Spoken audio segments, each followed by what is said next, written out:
questions. First is describe the English test like NCUEE Eiken situation in Japan.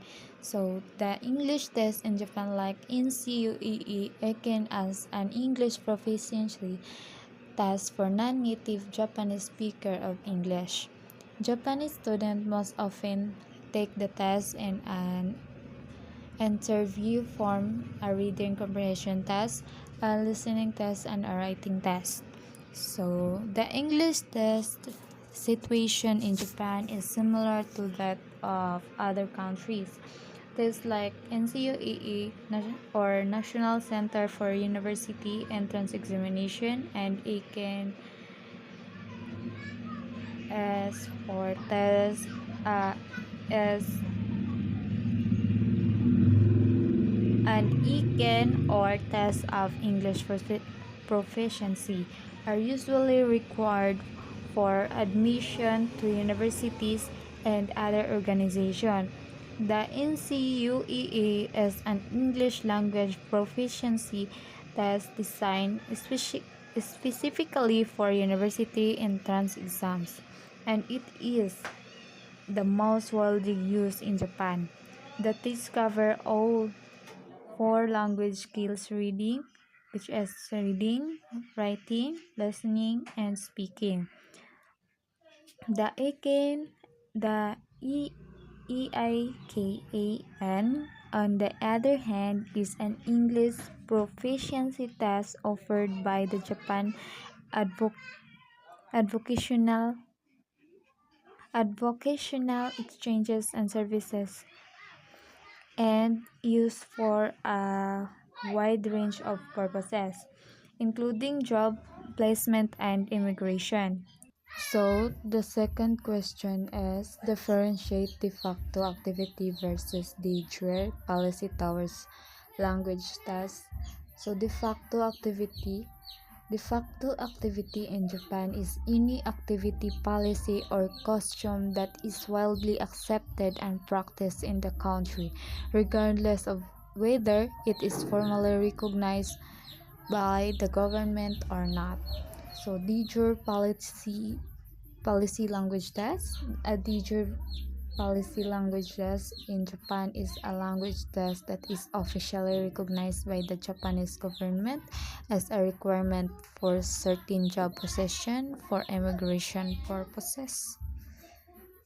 So the third one is what is the major purposes of teaching English in Japan?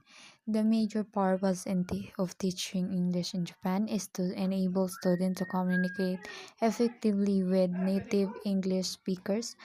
This involves learning English language skills as well as culture understanding, which will enable students to communicate with global audience.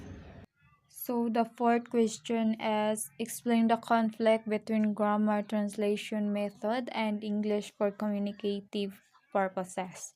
The conflict between the grammar translation method and English for communicative purposes in Japan is rooted in the different approaches to language learning, or GMT traditionally focuses on the written form of a language, with focus on grammar rules, vocabulary memorization, and translation from one language to another.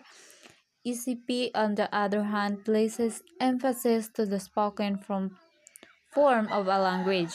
It emphasizes the uses of English in a real-world communicative situation, such as making presentation, engaging in conversation, or participating in role playing.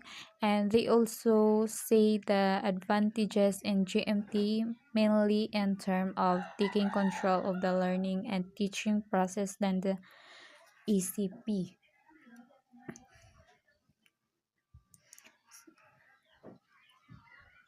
So GMT is still widely used in Japan, especially in school and universities, as it is seen as more traditional approach language learning. ECP On the other hand, it's seen as more modern approach and it's often in language schools and private tutoring session. So the conflict between these two approaches lies in the fact that they both have their advantages and disadvantages, and there is no single right way to learn language. So the fifth question, describe the new course of study stream in Japan. The new course of study stream in Japan is known as the English as a Foreign Language or AFL program. This program emphasizes the uses of English in different and in everyday life and encourages students to use English in all aspects of their study, from writing to speaking to listening. The program also focuses on developing cultural understanding and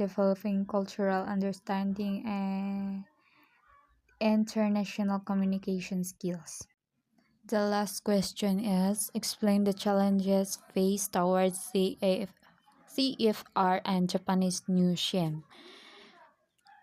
One of the challenges One of the challenges faced the Japanese or EFL program is the adaptation of the Common European Framework of Reference for Language (CEFR). This framework is a universal standard language proficiency and